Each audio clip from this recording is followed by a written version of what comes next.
Hello friends, welcome to Tech Gyan. ये मेरे पास आज एक टॉर्च आया है रिपेयर करने के लिए। ये रेलवे का ट्राई कलर टॉर्च है। ये जो है इधर दबाने से ग्रीन जलता है और इधर दबाने से रेड जलता है, लेकिन ये जल नहीं रहा है और बाकी इसमें ये टॉर्च जल रहा है।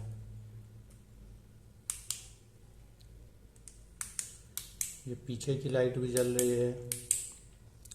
तो देखते हैं इसमें क्या प्रॉब्लम है। तो सबसे पहले इसको ओपन कर लेते हैं। ओपन करके देखेंगे इसमें क्या है, कहीं तार छूटा है या क्या है, कुछ टूट गया है।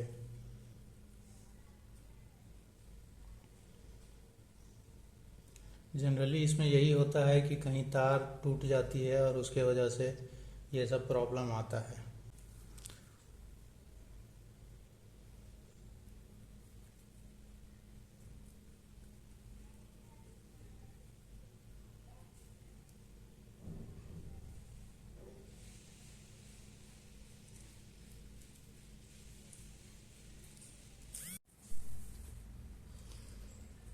तो सारे वायर्स को हम बारी बारी से चेक कर लेंगे, कोई टूटा हुआ तो नहीं है या कहीं पर शोल्डर जॉइंट जो है कमज़ोर हो गया है, जिसके वजह से भी कभी कभी ये सब प्रॉब्लम आती है।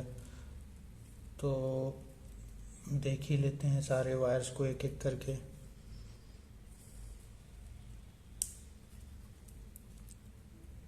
सारे पॉइंट्स ठीक ही लग रहे हैं मेरे हिसाब से।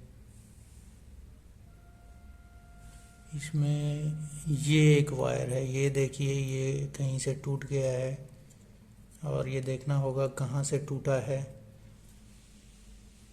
तो ये जो है ये वायर दोनों स्विच में जा रही है। इसका मतलब ये है दोनों स्विच, मतलब एक हरा वाला इधर लाल वाला का है और इधर हरा वाला का है, और ये दोनों में ही कॉमन है ये वायर। इसका मतलब ये वायर जो है इन दोनों स्विच में पावर दे रहा है, बैटरी से कनेक्शन दे रहा है, जो कहीं से डिस्कनेक्ट हो गया है। तो ये मेरे हिसाब से इस पॉइंट से डिस्कनेक्ट हो गया है। ये हम आपको दिखाते हैं, ये वाला जो पॉइंट है यहाँ से डिस्कनेक्ट हो गया है और जिसके वजह से ये नहीं जल रहा है। तो पहले हम इसको ऐसे ही टच करके देख लेते हैं। ये देखिए ये अब जलने लगा।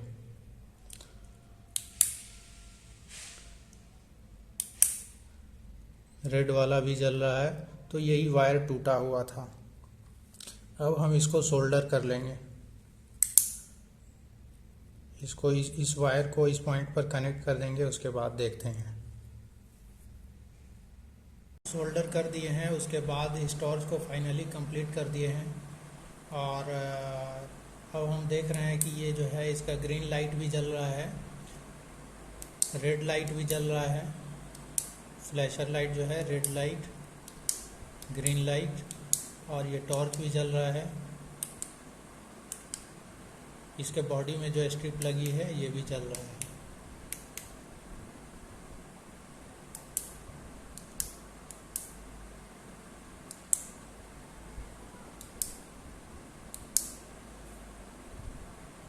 इस टॉर्च के सर्किट का एक छोटा सा हम ब्लॉक डायग्राम बनाए हैं। इसमें मेनली 3 पार्ट है। एक बैटरी है जो पावर सप्लाई दे रहा है, एक सामने का टॉर्च है जो टॉर्च का है, टॉर्च की सर्किट है, एक बॉडी में जो एलईडी स्ट्रिप लगी है उसकी सर्किट है, और एक IC 555 टाइमर है जो पल्स जनरेट कर रहा है फ्लैशिंग के लिए, रेड और ग्रीन लाइट जो फ्लैशिंग हो रही है उसके लिए। तो तीनों ब्लॉक में अलग अलग करंट जा रहा है बैटरी से, और तीनों के लिए अलग अलग स्विच दिया गया है। जैसे ये टॉर्च को ऑन करना है तो इसमें स्विच के थ्रू टॉर्च वाले में करंट जा रहा है। फ्लैशिंग एलईडी को ऑन करना है तो इसमें एक स्विच के थ्रू IC 555 टाइमर के सर्किट में करंट जा रहा है, जिससे पल्स जनरेट हो रहा है, और ग्रीन एलईडी में जा रही है करंट, और रेड एलईडी वाला जो है उसमें करंट जा रहा है। और एक जो है स्विच के थ्रू इसके बॉडी में लगा हुआ जो स्ट्रिप है उसमें जा रहा है। तो इस टॉर्च में क्या प्रॉब्लम था IC555 टाइमर जो था उसका सर्किट में करंट नहीं जा पा रहा था, क्योंकि उसका जो है प्लस पॉजिटिव टर्मिनल वाला वायर टूट गया था, जिसके वजह से इस IC555 टाइमर वाला सर्किट में करंट नहीं जा रहा था। और इस वायर को कनेक्ट कर दिए और इसका कनेक्ट कर देने के बाद इसका सर्किट कंप्लीट हो गया और ये जो है पल्स जनरेट करने लगा और टॉर्च ठीक ठाक काम करने लगा। तो इस प्रकार से बेसिक अगर समझ हो कि कहाँ प्रॉब्लम हो रही है, उसके हिसाब से अगर फॉल्ट फाइंडिंग करेंगे तो ट्रबल शूटिंग में आसानी होती है।